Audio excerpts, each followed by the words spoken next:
¿Qué tal, Mávila? Muchísimas gracias y buenas noches a todos sus televidentes. No, muchas gracias a usted siempre por atendernos. ¿Qué sensación le queda lo ocurrido en la bancada de Juntos por el Perú? ¿Usted siente que el presidente está apartando, que está escuchando a otras voces de izquierda un poco más moderada para conducir los destinos del país? ¿Cómo lo evalúa desde Juntos por el Perú? Bueno, nuestra bancada mantiene una muy buena relación con el Ejecutivo. De hecho, y me permito recordar un poco la crítica constructiva que hemos hecho en algún momento de cómo el gabinete debiera pasar a tener un rostro más femenino y que ahora la premier sea la excongresista Mirta Vázquez, que además dejó incluso un trabajo parlamentario muy importante, pues es algo que hemos saludado. Es algo que creemos se tiene que apoyar y sentimos sí que si desde un lado, es decir, desde el Ejecutivo, se están tendiendo estos lazos de diálogo, estos puentes, estos cambios que se habían prometido y que se están seguramente siempre repensando, etcétera, pues el Congreso también debiera hacer lo mismo. Así que en cuanto a la relación con el Ejecutivo, Juntos por el Perú sigue trabajando, sobre todo sigue trabajando, creo que ese sería el énfasis. Claro, pero lo que tenemos ahora es una bancada que es una socia natural de la de Juntos por el Perú, que parece se encuentra en una posición y que ha llamado incluso, bueno, desde el partido se ha llamado a la bancada a no otorgar ese voto de confianza. Juntos por el Perú, me imagino, lo otorgará. Sí, sin duda. Nosotros hemos ya saludado estos cambios, no necesariamente, hemos pedido que se cambie tal o cual persona como desde un inicio se ha expresado porque creíamos y creemos firmemente en que el presidente de la República es quien tiene la autoridad para hacer ese tipo de cambios que seguramente ha evaluado y que no hace porque alguien se lo pide, sino que hace también porque ha estado viendo el desempeño y por supuesto también el apoyo que va a encontrar en los nuevos ministros entrantes. Sí creemos que en la bancada de Perú Libre hay un buen ánimo para este voto de confianza y lo que tú mencionabas en un inicio, ¿no? Yo entiendo que pueden haber pronunciamientos distintos de parte de las asambleas de los distintos partidos que también tienen correlato en sus bancadas, pero que finalmente en el Congreso se respira o debería respirarse un aire de diálogo incluso mucho mayor ahora con los nuevos cambios, ¿no? De acuerdo, ¿le parecen los cambios positivos? Es decir, las decisiones que ha tomado el presidente las evalúa como positivas, la salida de Bellido, la salida del señor Maraví, por el gabinete actual y lo bueno que trae sus propios cuestionamientos en las personas de los ministros de Educación, pero sobre todo del Interior. Mira, yo creo en realidad ahí que más que saludar la salida de alguien, yo saludo la entrada de alguien, ¿no? Entonces yo saludo que haya entrado Mirta Vázquez, no saludo que haya salido el señor Bellido porque finalmente también va a regresar a su labor como parlamentario y va a ser un congresista más con el cual tendremos que trabajar, entonces el diálogo va a ser fundamental entre nosotros.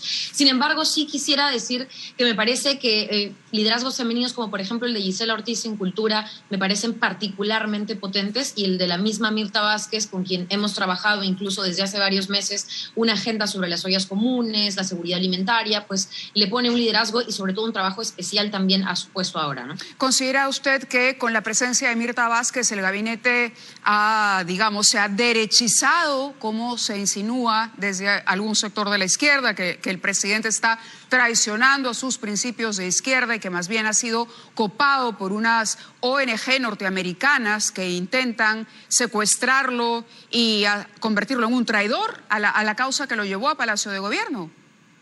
No, en absoluto. Yo no creo que haya derechización, izquierdización. Yo creo que todas estas personas son finalmente personas del entorno confiable del presidente y que si en algún momento se han hecho, como bien comentábamos, las críticas constructivas, las sugerencias, el presidente ha querido poner este diálogo por encima de la crisis, pues se ha hecho con estos cambios. Como te digo, ahora solamente falta que la voz la devuelva la presidenta del Congreso con los gestos que corresponden, ¿no? Claro, vamos a escuchar, bueno, el lunes se reúnen las presidentas del Consejo de Ministros y también se reúne con ella la presidenta del Congreso. El Congreso tiene además una cita importante. El lunes los voceros se reúnen en el Consejo Directivo para ver qué hacer con esta iniciativa que busca regular la cuestión de confianza, que el Ejecutivo ha observado, pero que algún sector importante dentro del Congreso quiere aprobar por insistencia. Ustedes van a participar, me imagino, de esta reunión. ¿Cuál es su enfoque? Porque además ustedes han presentado como bancada una iniciativa que propone otro camino, una suerte de disolución cruzada. Es decir, si se vaca el presidente, se disuelve el Congreso en automático. ¿Pero esto va a poder tener respaldo o es una salida que ustedes saben está, bueno, condenada al fracaso, pero hay que promover el debate? Mira, nosotros hemos planteado varios proyectos de ley. Tú has mencionado uno que lo presentó la congresista Isabel Cortés y que, por supuesto, como bancada, los 5 somos, digamos, unidos y consensuamos estas cosas, la hemos endorsado, la hemos firmado. Pero también hay otro proyecto de ley que, por ejemplo, el congresista Edgar Raimundo, de también Juntos por el Perú, ha presentado, que delimita esta figura de la incapacidad moral al momento de querer vacar a un presidente de la República. Me parecería valioso que este proyecto de ley también sea motivo de comentarios y de discusión. Lamentablemente, y a la agenda ahora mismo está, yo creo, monopolizada por una suerte de ataques al Ejecutivo, pese a que ya el Ejecutivo está queriendo dialogar, y pareciera que la cuestión de confianza y esta insistencia que pretende ahora algunas fuerzas opositoras mover el día del Pleno, la próxima semana, pues solamente quiere recortar y socavar la figura presidencial. Y eso, en el equilibrio de poderes, constituye todo menos un equilibrio. Entonces yo sí creo que ahí no se está dando el diálogo que se pensaba, se está nuevamente queriendo allanar el camino, porque el presidente no me gusta, lo saco, y esa lógica ya sabemos a qué nos ha llevado.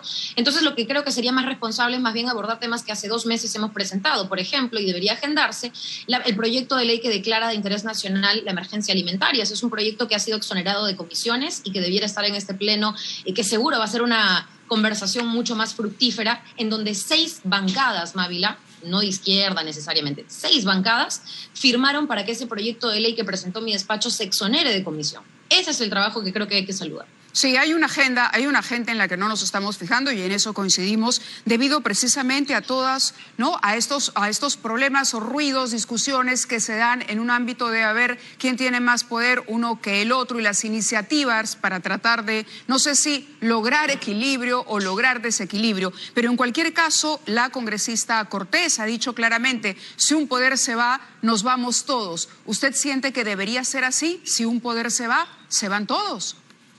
No, yo creo que ningún poder se tiene que ir. Entonces, jugar al hecho de que quiero intentar hacer más sencillo vacar al presidente, mientras que quiero intentar hacer más difícil sacarnos al Congreso, es la lógica más cruel. Y te pongo, digamos, una idea sobre la mesa. La congresista Cortés, mi bancada, no estaría planteando estas iniciativas si es que no se hubiera puesto en la agenda, en la discusión, un proyecto de ley que intenta menoscabar la autoridad presidencial. De verdad, no estaríamos teniendo estas preguntas ni esta discusión, no se estarían presentando proyectos de ley de muerte cruzada, no se estarían presentando proyectos de ley seguramente de otro tipo. Sí, sin embargo, hay que delimitar el tema de la incapacidad, ojo, de la incapacidad moral como algo que se va a interpretar, ¿no es cierto?, al antojo de cada quien, porque eso ya nos costó 2 presidentes o más el periodo pasado, pero estaríamos abocados a cosas más importantes. Entonces, si esta iniciativa que ha venido de la oposición va a ponerse a debate, evidentemente habrá muchos proyectos de ley que analizar de otras bancadas que van a querer seguir en este mismo juego en lugar de trabajar. Yo creo que ya estuvo bueno de eso los 3 primeros meses, ¿no? Ya deberíamos avanzar eso. Bueno, sí, se ha perdido tiempo sin duda en esa discusión. ¿Qué impresión tiene sobre este anuncio hecho a través de su cuenta de Twitter y que, claro, tiene que ver con los nombramientos no solamente del embajador peruano en Venezuela, sino de un embajador venezolano aquí en el Perú? Es decir, se ha informado que el gobierno peruano aceptó también a Alexander Gabriel Yáñez como nuevo embajador de Venezuela en el Perú. Se trata de un ex alto funcionario del régimen chavista que fue viceministro para América Latina del Ministerio del Poder Popular para Relaciones Exteriores. Uno se pregunta, ¿y qué sucede con el señor Skull? ¿Cómo diría usted se va a dirimir la postura o se debería dirimir finalmente la posición que tiene el Perú para la relación con Venezuela? Mira, Mávila, yo te voy a dar una opinión muy a título personal sobre el tema Venezuela, porque siento que es un tema que siempre aparece cuando no hay otros, cuando en realidad lo más importante es Perú.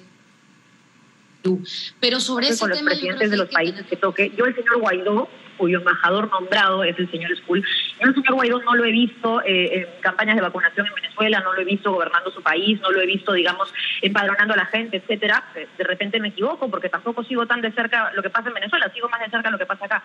Entonces, en ese sentido, yo me imagino que se ha pensado, bueno, ¿cómo estamos compartiendo agendas con alguien que no necesariamente ha estado a cargo del país? El señor que está a cargo del país, de la manera en la que haya hecho eso, si nos parece legítimo, lo que fuere, es el señor Nicolás Maduro. Yo no comparto con el señor Nicolás Maduro, yo no creo que el gobierno de Venezuela sea un gobierno democrático en absoluto, pero si se trata de relaciones diplomáticas, pues tampoco puedo decir, no me gusta ideológicamente, no me parece lo que ha ocurrido en este país, entonces simplemente corto.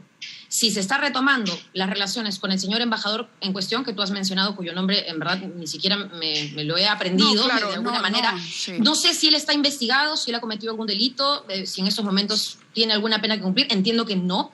Entonces, en ese sentido, me parece, creo, más un tema protocolar, diría yo. Esa es mi opinión muy personal. Claro, pero el punto no me parece de lo prioritario es, en este momento. Yo lo entiendo. De pronto para usted no resulta prioritario porque dice esto está vinculado a Venezuela, pero no es tanto así, sino está vinculado a una postura que ha tenido el gobierno con relación al señor Maduro, es decir, desconocer ese gobierno, y usted misma ha dicho, si en la práctica el señor Maduro es el que toma las decisiones, pues entonces para usted resulta absolutamente lógico que se acepte a un embajador que no sea el señor Skull, porque va a ser el interlocutor con el gobierno que en la práctica está conduciendo los destinos de Venezuela. ¿Lo ve de esa manera?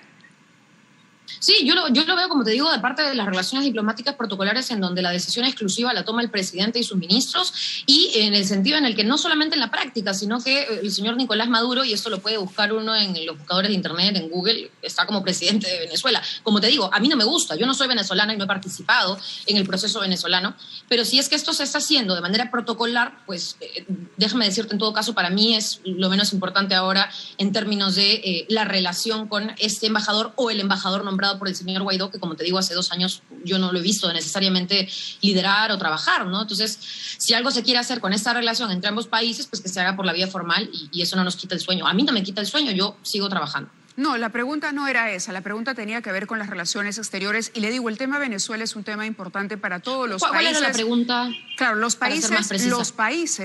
todos los países que rodean a Venezuela, vecinos de Venezuela, han recibido una cantidad de personas venezolanas que han huido por la crisis económica y la crisis sanitaria que hay en ese país. En esa medida no podemos obviar ni decir que lo que ocurre en Venezuela es menos importante, porque ya tuvo una repercusión, hay un impacto, hay una cantidad de personas aquí venezolanas. Hemos discutido, ¿las vacunamos, no las vacunamos? ¿Cómo hacemos para manejar e incorporar a esos migrantes? ¿Cuánto tiempo? ¿En qué condiciones? Eso totalmente. Simplemente para aclarar solamente para mencionar, el tema es importante.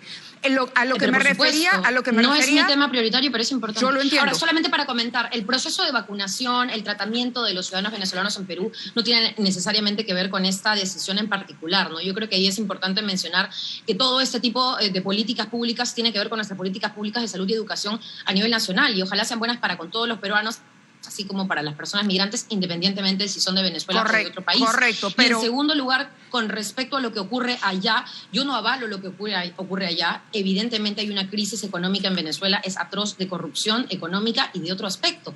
Pero yo no soy Venezuela ni venezolana, y yo creo firmemente en un principio que se llama el de la no intervención. Perú no puede tomar las decisiones por otro país, así como otro país no puede poner o imponer decisiones sobre los procesos que se hacen en Perú. Entonces yo eso, digamos, de alguna manera también lo respeto, ¿no? Claro, el Perú no puede intervenir, pero el Perú puede opinar. El Perú puede opinar y tener una postura que la ha tenido incluso durante el gobierno del presidente Sagasti, de no reconocer. Hay un cambio, esta vez hay un cambio. Hoy se reconoce formalmente a través de este embajador que el señor Maduro es el presidente de Venezuela. Eso es lo que le pregunto. Hay un cambio en la política internacional del país. ¿Usted saluda este cambio? ¿Le parece que es un cambio bueno para mejorar las relaciones con este país, ayudar a Venezuela en lo que sea posible? ¿O cree que no, que el señor Skull debería recibir mucho mayor apoyo y hay que continuar con los esfuerzos que se hacen desde otros países para que el señor Maduro finalmente, que también tiene problemas con la justicia, finalmente regrese a ese país como sea, se siente a dialogar y devuelva la democracia a Venezuela? Eso es lo que le pregunto sobre política internacional. Sí, claro. Mi respuesta sobre política internacional es que de alguna manera se tiene que reconocer al presidente de un país, y nos guste o no, el presidente de Venezuela, y lo dice Google, lo estoy buscando en el otro celular, es Nicolás Maduro.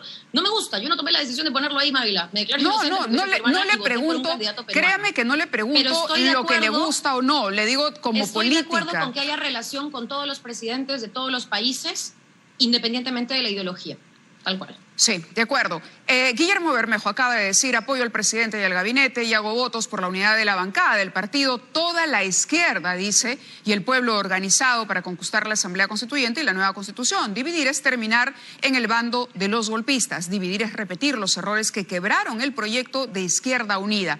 Bueno, Juntos por el Perú es un partido de izquierda. ¿Usted cree que esta ruptura en Perú Libre afecta la unidad de la izquierda peruana? Mira, yo voy a decir algo que a veces y de repente no va a sonar tan creíble, pero yo no creo que haya ruptura. Yo soy una entusiasta, Mávila, pero permíteme que sonríe incluso un poco, porque la verdad, yo sé que hay diferencias y son visibles ante la prensa. Yo misma veo las declaraciones de compañeros que no necesariamente coinciden. Son 37 congresistas, Mávila. O sea, imposible que los 37, yo me imagino una bancada, tengo 4 compañeros en mi bancada, pero me imagino tener 36 más. Claro, es complejo. Al mismo tiempo es un partido que ha crecido muchísimo. El señor Castillo y Perú Libre seguramente no se veían en la presidencia hace medio año, un poco más. Entonces, claro, ese crecimiento vertiginoso hace que haya un encuentro de opiniones como en cualquier partido político en expansión. Entonces, desde mi mirada, y yo pertenezco a otro partido, pero por supuesto también creo en muchos de los principios que hemos compartido. No, y le hablo por el proyecto natural de la izquierda, claro, de izquierda peruana, moderna, definida. Por eso le pregunto, porque alude el señor Bermejo a los errores históricos de la izquierda. Por eso le pregunto, como una bancada de izquierda, ¿cuál es su posición? Si esto daña o no un proyecto que no sea el proyecto de la derecha o del centro. Nada más. Mira, yo creo que cualquier división daña, pero yo no creo que estemos en ese punto aún. Yo estoy segura que estos encontrones y estas declaraciones y estas decisiones o pronunciamientos que se pasan por las redes sociales a través del Twitter, digamos, son del momento. Y yo creo que se va a allanar un camino porque vamos a ser más grandes que esas diferencias. Yo estoy segura que los compañeros van a reflexionar, van a conversar un poco más, porque creo que el diálogo interno también ayuda muchísimo a resolverlo. He sido testigo de ello, así que no me aventuraría a decir que hay una ruptura aún. La permanencia de Barranzuela en el gabinete es una permanencia permisible, es decir, hay que dejar al ministro ahí. Hay quienes dicen que esto no da más, que el ministro está sumamente cuestionado y que ese sería el acto definitivo para que el presidente demuestre que quiere construir un gabinete mucho más, transparente en las hojas de vida de sus integrantes. Mira, yo creo en realidad que siempre hemos cuestionado de alguna manera a los abogados por quienes defienden y quienes han sido sus defendidos, evidentemente teniendo un cargo que ostentar es mucho más complejo. Entiendo que no hay un delito detrás, pero comprendo también las críticas. Ahora, a mí me gustaría, que en todo caso esto es decisión exclusiva nuevamente del presidente, etcétera, pero me gustaría también que la gente comprenda que no toda crítica es sana. Y lo digo porque esto ya se ha avisorado antes. El señor Montoya, el congresista Montoya, acaba nuevamente de anunciar que luego de Barranzuela van a pedir otras renuncias, otras censuras y otras interpelaciones a ministros. Ha dicho con nombre y apellido, quien no le gusta, porque de nuevo, de repente le parece, ¿no es cierto?, que esa persona es muy de izquierda, es muy radical. Entonces, esto tiene que parar, porque cuando hay críticas sanas, el presidente las escucha, hace los cambios en el momento en que considera. Pero cuando la crítica es constante, no descansa y le quita tiempo y espacio al trabajo, yo creo que nos perjudica a todos. Ojalá y que haya más crítica sana y no como las del señor Montoya o las portadas del Comercio, que las leo todos los días, que han enfilado. Ahora es el nuevo maravilla, este señor ministro. O sea, y lo digo porque contra el señor ministro o exministro de Trabajo era lo mismo. Entonces, veamos también cómo se está dando espacio a las noticias productivas y de alguna manera al trabajo productivo en el Congreso. Claro, la pregunta tiene que ver, la pregunta, yo le entiendo en su reflexión general y en su preocupación de que debemos en algún momento encontrar un panorama político un poco más estable, más tranquilo, vivir un poco más en armonía, sentarnos a hablar. Hasta ahí le entiendo perfectamente. La pregunta concreta es si usted cree que el señor Barranzuela está capacitado para el cargo que ocupa o si el presidente ahí cometió un error innecesario, digamos, en esta nueva etapa de su gobierno. Yo creo que quien esté capacitado para el cargo lo tiene que demostrar con su trabajo. Mientras los cuestionamientos no impliquen una pena de cárcel o una investigación de este tipo de tenores, yo creo que tiene que demostrarlo con el trabajo y si no, el presidente de la República ha de tomar la decisión que corresponde. Muy bien, quedó clara su posición entonces. Gracias a Sigrid Bazán de Juntos por el Perú por compartir con nosotros esta entrevista esta noche. Hacemos una pausa y regresamos.